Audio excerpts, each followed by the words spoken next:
Steven Crowder working through the public embarrassment of his wife putting out that video and showing how he's a shitty husband, to put it mildly. It's interesting how much that has gotten into the mainstream. I was listening to Blocked Party, not really a political show, but they talked about Crowder, and the guest didn't exactly know who Crowder was, and then they sort of reminded her, and she's like, oh yeah, I saw him abusing his wife online. Mm-hmm. So, I mean, like, good for his ex-wife or wife to get that out there, because that is what it looks like when Steven Crowder far-right conceptions of gender and marriage actually kind of manifest in practice. That's what it looks like, if not worse.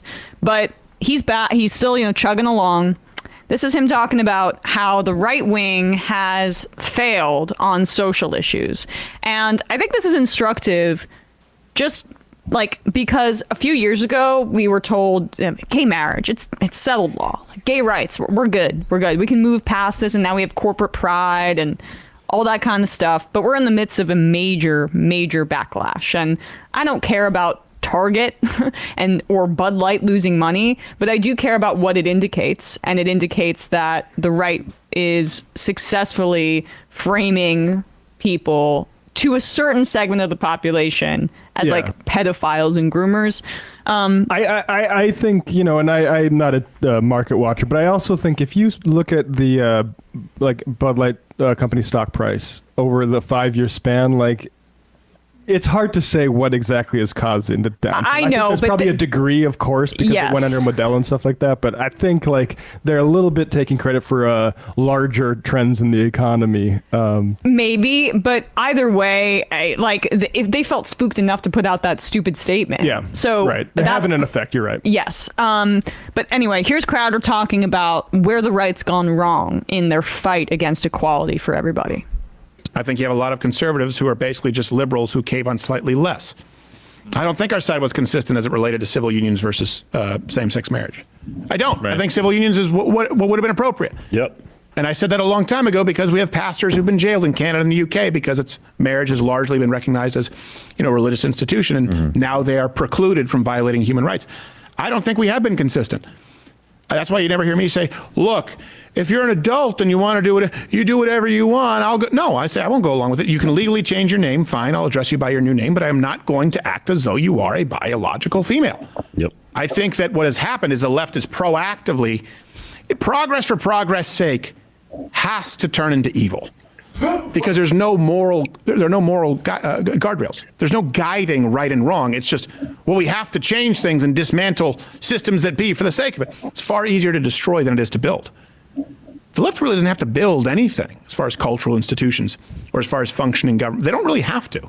Spend more, print more, let's just allow more as it relates to morality. But they're incredibly stringent as it relates to school choice or automobile choice. What? Or plane choice. Take your pick. But I don't think the right has been remarkably consistent. That's why I think you need to let your freak flag fly and not apologize at this point. It's the frog. Do you know how you know you're the frog in boiling water? This is for children. In California, they're going to make it very feasible for your kids to be taken away if you don't support gender-affirming care. Do you know how you know you're a frog in boiling water? That sex changes and puberty blockers for 6-year-olds was just described to you by me as gender-affirming care. And I haven't been punched in the face. What is That's he how far it's talking gone. about?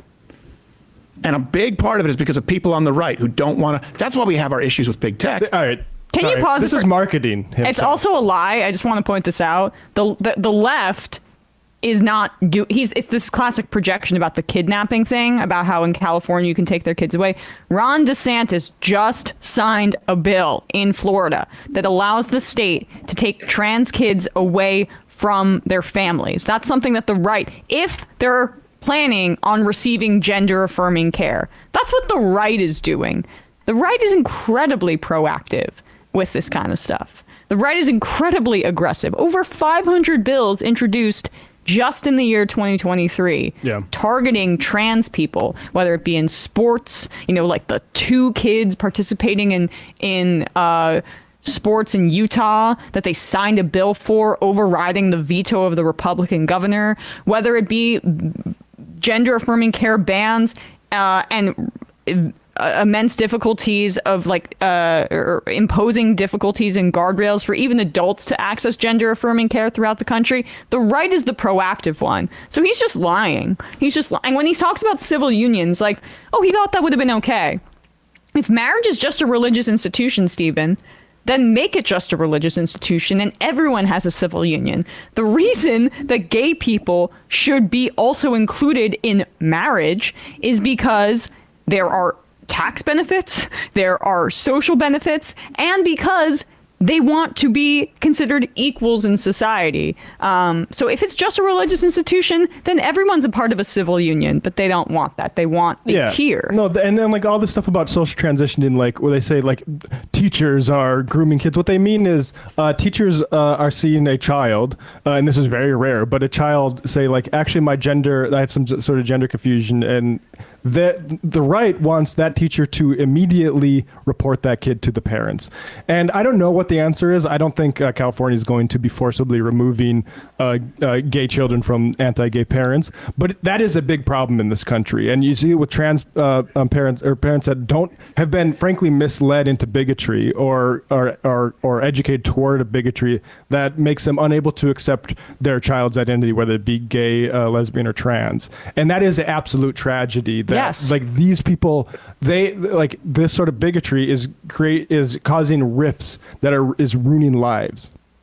I just think it's a little on the nose as well, complaining about marriage, complaining about like people's kids getting taken away in the aftermath of all of what's going on in his own personal life.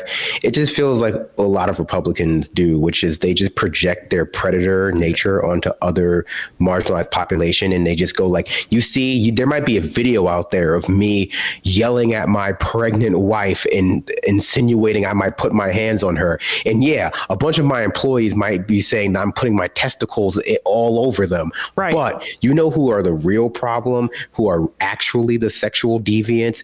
Gay people and the people who love their kids and who know where they are right now.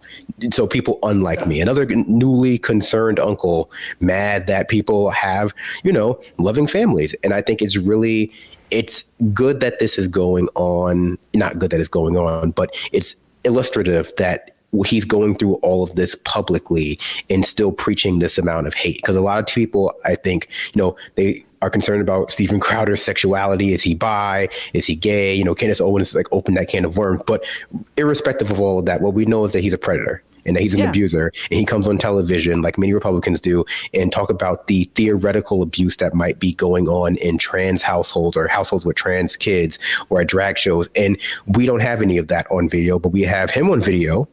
We have, evidence of him being abusive, and they want to, wave that away and talk about the real problem. Very well sourced. Multiple people, former employees, I think maybe a dozen to the New York Post, talking about how many times this predator, alleged predator, I want to just couch it, showed his testicles to them, placed his testicles on them, exposed himself to others. But it's the LGBTQ people that you need to worry about. And I also just want to add, name an instance, Steven Crowder and other right-wing bigots, where trans kids under the age of 18 are accessing gender-affirming care without parental consent.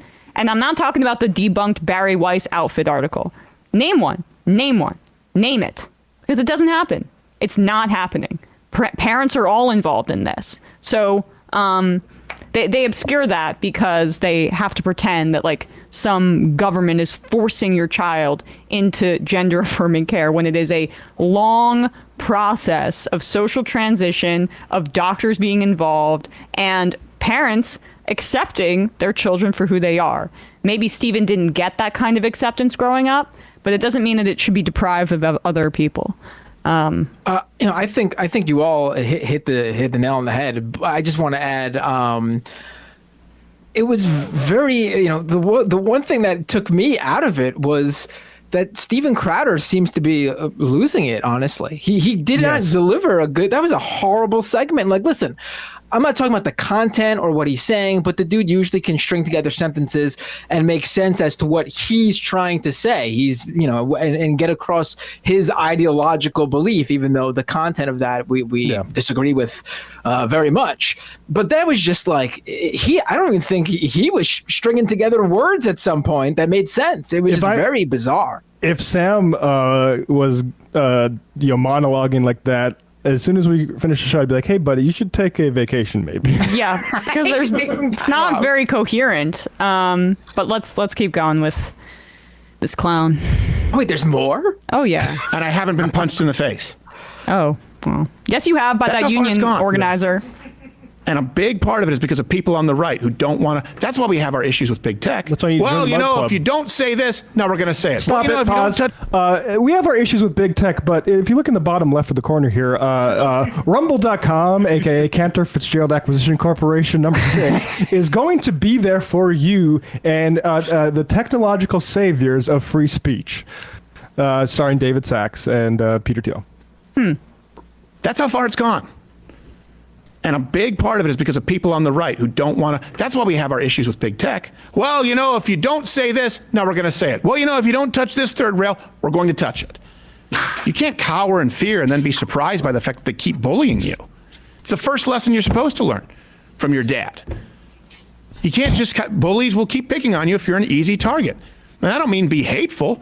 If someone says transgender children, no. Gender affirming, do you mean sex changes and puberty blockers? Well, yeah, okay, I'm against that. Just call it out wherever it is. So I think the left is, in a concerted way, it's progress for progress's sake. We knew this was going to happen. There were some conservatives, like yours truly, people who called it out for a very long time. We were told that we were extremists, and now you all find yourselves in the same boat. So if you think that gender affirming, meaning sex changes for children, is extreme, consider yourself an extremist. Yeah, if you think that 52%, just a note on sex changes, so-called for children. Not happening. Not a thing that happens. It's something that, like Jordan Peterson, when he gets on here about butchers going after 5-year-old kids, he's being a hysterical freak. That doesn't happen. To the extent that any sort of gender-affirming care happens, it is, like Emma said, over a long period of time. You can take Dwayne Wade's kid, for an example. Like, early on, came to parents who were not, I don't think Dwayne Wade was sitting here thinking, like, I'm going to make this, I haven't made my other kids trans, but I'm going to make this kid trans. This kid decided, hey, I have a gender, I want to explore a different gender, so they socially transitioned, which is has nothing to do with surgery, has nothing to do with puberty blockers, and this is that is a step way beyond what Steven Crowder or any of these freaks can actually admit that they're okay with. Because what happens then is, oh, it actually is not the end of the world and is actually making this kid a lot happier. So then later, after a sustained amount of time within the medical system working with professionals, you do discuss something like intervention like puberty blockers. And what that does is stop this kid who has transitioned into a gender that fits them more, more to their comfort. It stops them from going into a body that they don't want and that makes them hate themselves. And this is all understandable. This is all like basic. The extent that it's confused, it's because it's trying to turn out Republican voters. Yeah. And 90, there was a study in pediatrics about watching social transitioning for kids over a 5-year period. 94% of the kids continue to identify as the gender that they began to social transition in at the beginning of that period. The rest of that 6%, over half of the rest of that 6% started to identify as non-binary, and then the other less than 3% remaining, they were really, really young, heavily weighted towards children under the age of 6, and they did not undergo dramatic bodily changes via like surgery, of course, or via hormones or puberty blockers at that point in their life. So this is just a non-issue. There have been countless studies about this. It is not ambiguous at all. It's like the abortions the day before the pregnancy is supposed to come to term. Exactly. It is a hysterical smear hire by witch hunting freaks to smear an entire class of people that they want to suppress. I mean, at least at the end, he was honest for a little bit. These people should understand that they are extremists. More specifically, they're religious extremists. They, he likes to gesture, and a lot of right wingers like to gesture towards like a theoretical science that underpins these ideas, because they know just, modern era, it's not popular to come out and go, I'm a religious extremist and I want to control women's bodies. But all of the science that supports, this or the anti-trans inclusion in the sports of their gender is just gestures to science, when they really just think that it doesn't fit right. Because we are raised in a secularized Christian society, or rather a society that is full of secularized Christian dogma. And so it's really hard to peel away that like onion of pseudoscience that gets people, gives people the layer of intellectual sophistication when they're addressing this topic, but at least, more realistically, they can be described as extremists. They're not people who are engaging with the science. They might have a few charts, but then usually the scientists who made those charts will come out and go, I don't want my research to be associated with this. I didn't mean it that way. You're misinterpreting it. Then they'll pretend like that didn't happen, find another new chart, or just, adopt a new argument strategy. But ultimately at the core of it, they're religious fundamentalists. Maybe they're not in touch with Christ or, whatever other religion, they subscribe to, but they should understand their ideas are, indistinguishable from evangelical Americans. That's what's pushing this. Yep. All right, guys. Again, people that believe in literal demons. Yeah. But don't know they believe in demons sometimes, or don't think that believing in demons, it makes them religious. Right. Yeah. They don't think that makes them like Christians, that they believe in heaven and hell.